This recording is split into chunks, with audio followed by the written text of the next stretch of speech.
আসসালামু আলাইকুম রহমতুল্লাহ বারাকাতু। আশা করি তোমরা সবাই ভালো আছো।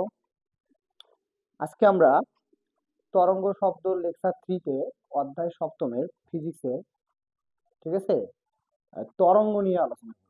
এর আগে লেকচার 1 লেকচার 2 আমি সেখানে আলোচনা করেছিলাম যে স্প্রিং এবং সুতার দৈর্ঘ্য যে আমাদের পর্যায়কাল বের করতে হয় সেটা নিয়ে আলোচনা করছিলাম। আজকে আমরা তরঙ্গ শব্দের তরঙ্গ বিষয়টাই আলোচনা করবো লেকচার 3-তে। ঠিক আছে, তাহলে দেখো এই তরঙ্গটা কি এবং তরঙ্গ কাকে বলে, তরঙ্গ কিভাবে সৃষ্টি হয়, এটা নিয়ে আজকে আমরা মোটামুটি একটা আলোচনা করব। দেখো, যে বিষয়টা তরঙ্গ যে আছে সেটা বলার আগে আমাদের তরঙ্গ কত প্রকার কি কি এটা একটু জানতে হবে এবং তার সংশ্লিষ্ট রাশিগুলো আমাদেরকে ব্যাখ্যা করতে হবে। ঠিক আছে, তাহলে আমরা একটু লিখে ফেলি তরঙ্গটা কি।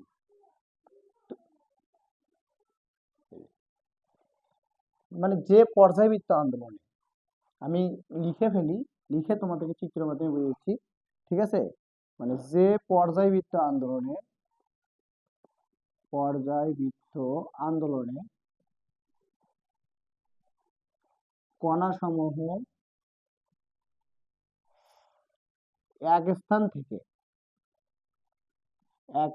থেকে অন্য স্থানে তথ্য ও শক্তি সঞ্চালন করে, কিন্তু মাধ্যমের কণাগুলো স্থানান্তরিত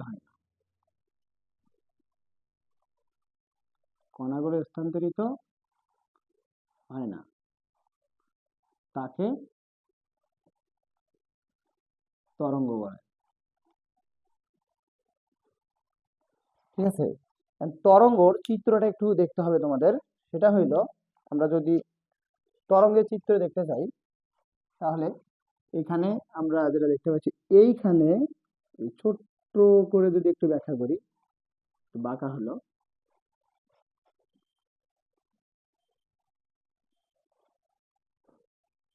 এইটা কিন্তু একটা তরঙ্গ।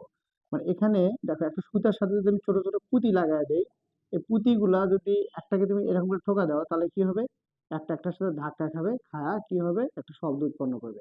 তাহলে দেখো এখান থেকে এটা যাচ্ছে এইভাবে, তার মানে এরা এইখানে মাধ্যমে কি, যে এই যে পর্যায়বৃত্ত আন্দোলনে, ঠিক আছে, এই কণাগুলো, এই ছোট ছোট কণাগুলো এক স্থান থেকে অন্য স্থানে কি করবে, তত্ত্ব আর শক্তিটা সঞ্চালন করবে, কিন্তু এইখানের যে মাধ্যমের যে কণাগুলো আছে তাদের কোনো স্থানান্তরিত হবে না।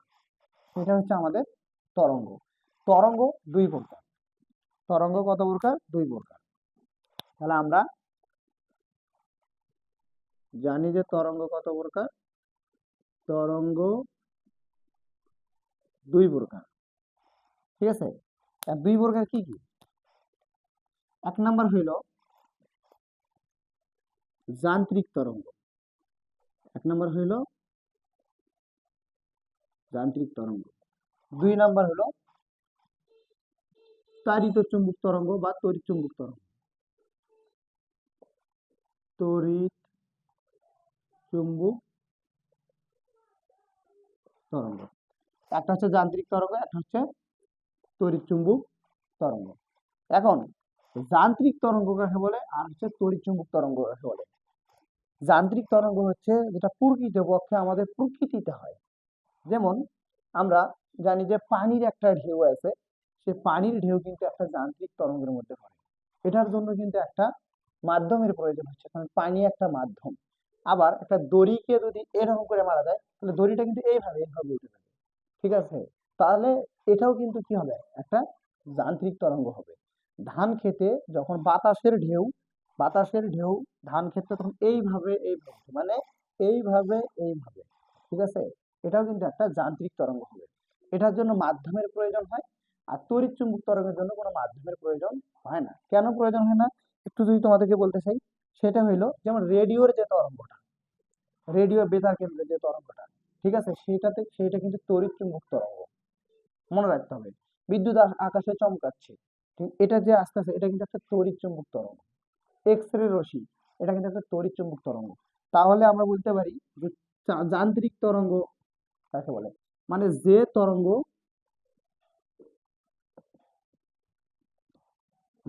সঞ্চালনের জন্য কি হয়েছে, যে তরঙ্গ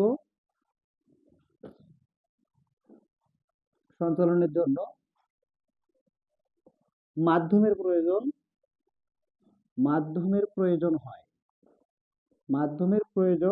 হয়, ঠিক আছে, সেইটা হবে যান্ত্রিক তরঙ্গ। আর তড়িৎ চুম্বক তরঙ্গ কোনটা হবে, তড়িৎ চুম্বক মানে যে তরঙ্গ সঞ্চালনের জন্য মাধ্যমের প্রয়োজন হয় না, ঠিক আছে, এটা হবে যে তরঙ্গ, ঠিক আছে, সঞ্চালনের জন্য মাধ্যমের প্রয়োজন হয় না, তাকে হচ্ছে তড়িৎ চুম্বক তরঙ্গ বলে। তাহলে আমরা যান্ত্রিক তরঙ্গের এক্সাম্পল গুলো কি কি লিখে ফেলি একটু, ঠিক আছে, এটা হচ্ছে পানির ঢেউ,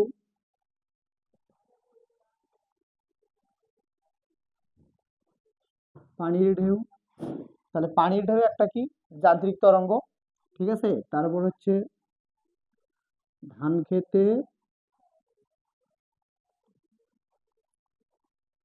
বাতাসের ঢেউ, বাতাসের তরঙ্গটা এই যে, ঠিক আছে। এখন আরেকটা আছে, দড়ির কথা বলছি, দড়ি যে ঢেউ তৈরি করে, ঠিক আছে, সেটাও একটা হবে। তাহলে একটা হচ্ছে আমাদের পানির ঢেউ, আরেকটা কি ধান খেতে বাতাসের তরঙ্গ, ঠিক আছে, আরেকটা কি বললাম যে দড়ির যে তরঙ্গ, ঠিক আছে, এটা একটু লিখে নিও। আর হচ্ছে এখানে যেটা আমরা জানতে চাচ্ছি তড়িৎ চুম্বক তরঙ্গের জন্য, সেটা হচ্ছে রেডিও তরঙ্গ,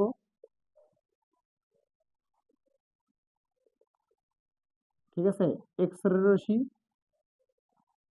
রশ্মি তরঙ্গ,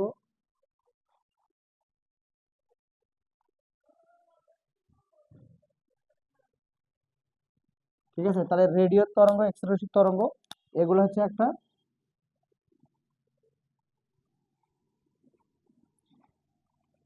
তড়িৎ চুম্বক তরঙ্গ। এখন এই তরঙ্গের জন্য কিন্তু মাধ্যমের প্রয়োজনটা হচ্ছে, আর যা তাড়িৎ চুম্বক তরঙ্গের জন্য কিন্তু মাধ্যমের প্রয়োজন হচ্ছে না। কারণ এই যান্ত্রিক তরঙ্গ আবার দুই প্রকার, যান্ত্রিক তরঙ্গ আবার দুই প্রকার,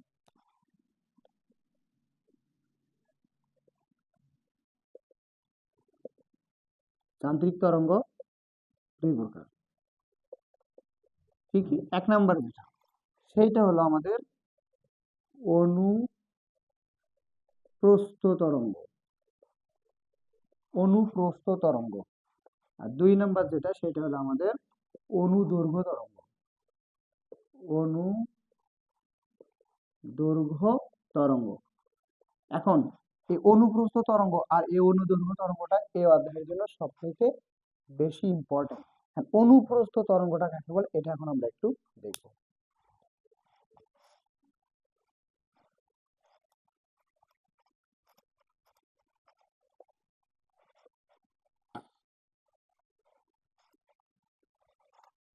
তাহলে অনুপ্রস্থ তরঙ্গ, অনুপ্রস্থ তরঙ্গ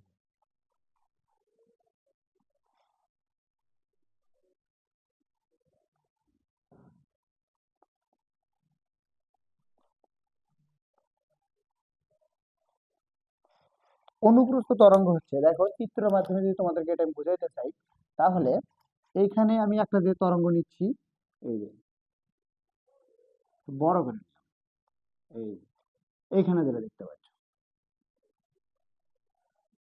ঠিক আছে, এই যে একটা তরঙ্গ, এই তরঙ্গটা কিন্তু দেখো একদম পানির ঢেউ যেরকম ওঠে এবং কি নামে, এইখানে যে তরঙ্গটা, এই তরঙ্গটা কিন্তু এইখান থেকে শুরু হয়েছে, এখান থেকে যদি শুরু হয় তাহলে এইখানে কিন্তু সে একটা কোণ উৎপন্ন করছে, এই জায়গায় সে কি করছে, এইখানে যে কম্পনের দিক আছে, কম্পনের যে দিকটা আছে, এই দিকটার সাথে এই জায়গায় সে 90 ডিগ্রি কোণ উৎপন্ন করছে, মানে সে এই জায়গাতে কত ডিগ্রি কোণ উৎপন্ন করছে, 90 ডিগ্রি কোণ উৎপন্ন করছে।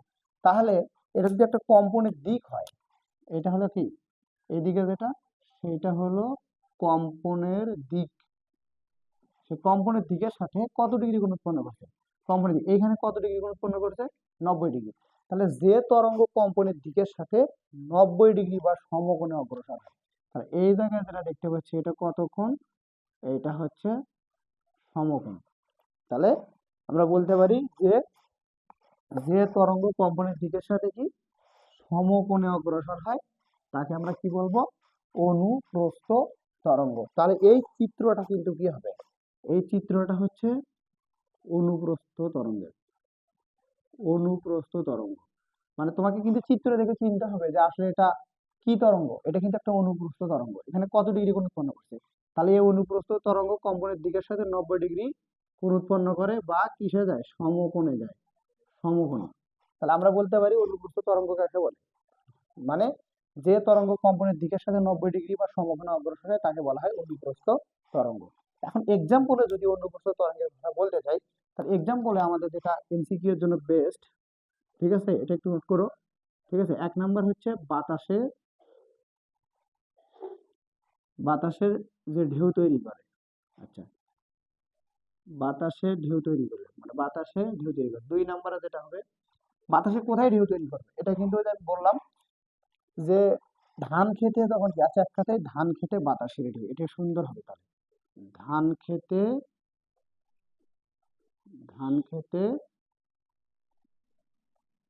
বাতাসের ঢেউ, এটা হচ্ছে অনুপ্রস্থের ক্ষেত্রে। আর পানির ঢেউ, পানির ঢেউ, পানির ঢেউ কিন্তু একটা অনুপ্রস্থ তরঙ্গ, এটা একটু মাথায় রাখতে হবে। তাহলে মনে রাখতে হবে অনুপ্রস্থ তরঙ্গ, এই চিত্রটা কিন্তু অনুপ্রস্থের, মাথায় রাখি এটা অনুপ্রস্থের ক্ষেত্রে। এখন যদি আমরা অনুদৈর্ঘ্যতে যাই, ঠিক আছে, অনুদৈর্ঘ্য কোনটা, মানে যে তরঙ্গ কম্পনের দিকের সাথে দেখো কিরকম করে যাইতে পারে 2 নাম্বারে, সেইটা হলো আমাদের কি, অনুদৈর্ঘ্য, অনুদৈর্ঘ্য তরঙ্গ। ঠিক আছে, দেখো এটা। আর অনুদৈর্ঘ্য তরঙ্গ কোনটা, স্প্রিং চেনো না তোমরা, স্প্রিং, স্প্রিংকে টানলে কি হয়, সংকুচিত হয় প্রসারিত হয়, মানে প্রসারিত হবে সংকুচিত হবে, প্রসারিত হবে সংকুচিত হবে। এটা হচ্ছে আমাদের কি অনুদৈর্ঘ্য তরঙ্গের মধ্যে পড়ে, কারণ সেখানে সংকোচন আর কি থাকবে, প্রসারণ থাকবে, সংকোচন আর কি থাকবে, প্রসারণ থাকবে। তাহলে এইখানে আমি যদি তোমাদেরকে দেখাইতে চাই, এই জায়গায়, এই যে এই জায়গায়, তাহলে সবগুলো আমি কি করে দিলাম, সবগুলো এটাকে স্প্রিং নিয়েছি, মনে করো এই স্প্রিংটা, এইটুকু মনে করো সংকোচন, এইটুকু কি সংকোচন। আর এখান থেকে দেখো এই যে ফাঁকা জায়গা, 1 2 3 4, তাহলে এইখানে যেটা পাচ্ছি এই জায়গায়, এটা কিন্তু আমাদের হচ্ছে কি প্রসারণ।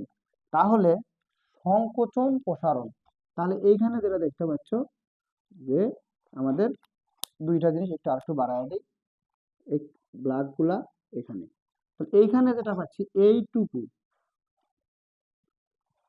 এইটুকু আমাদের কি, এইটুকু হচ্ছে সংকোচন, এবং এইটুকু কি, এইটুকু হচ্ছে আমাদের প্রসারণ।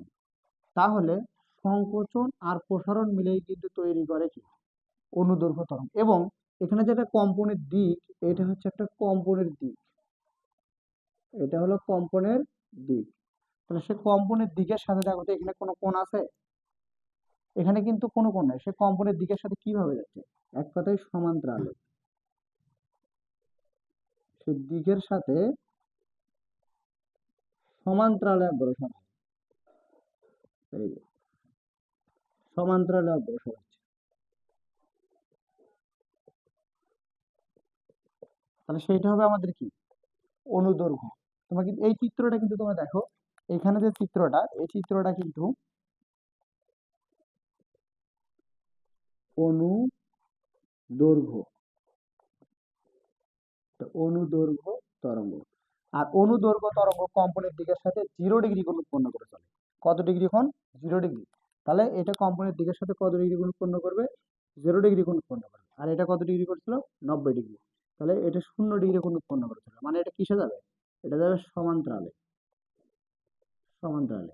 আমি আবার বলতে চাচ্ছি, স্প্রিং সংকুচিত প্রসারিত হয়, সংকুচিত প্রসারিত হয়ে কি করবে, সে 0 ডিগ্রি কোণ বা সমান্তরালে অগ্রসর হয়ে অনুদৈর্ঘ্য তরঙ্গটা সম্পূর্ণ করবে। তাহলে বলতে পারি যে অনুপ্রস্থ কাকে বলে?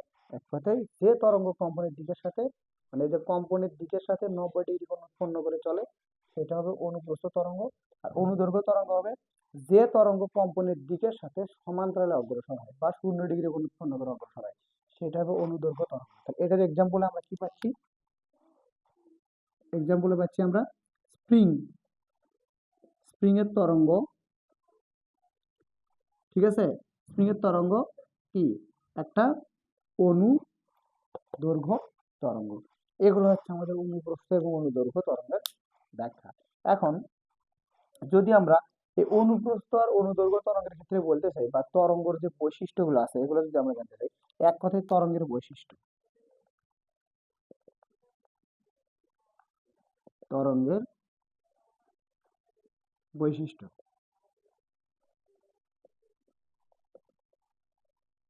তরঙ্গের বৈশিষ্ট্য কি হবে? তরঙ্গ কি এক স্থান থেকে অন্য স্থানে তড়িৎ শক্তি সঞ্চালন করে। তরঙ্গ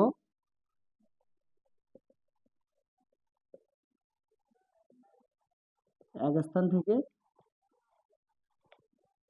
অন্য স্থানে তথ্য ও শক্তি সঞ্চালন করে। 2 নম্বর, তরঙ্গ উপরিপাতন ঘটে। তরঙ্গের কি? উপরিপাতন ঘটে। তরঙ্গের কি? উপরিপাতন ঘটে। স্যার উপরিপাতনটা বুঝতে পারলাম না। উপরিপাতন ঘটে এটা কেমন কথা? মানে তুমি পানিতে একটা কি করছো? ঢিল দিছো।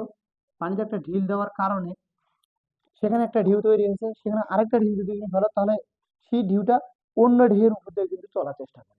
মানে ও প্রথমে যে ঢেউটা সৃষ্টি হয়েছিল সেটার উপর দিয়ে চলার চেষ্টা করে, সেটা হচ্ছে আমাদের হচ্ছে উপরিপাতন। ঠিক আছে? তাহলে তরঙ্গ উপরিপাতন সৃষ্টি করে।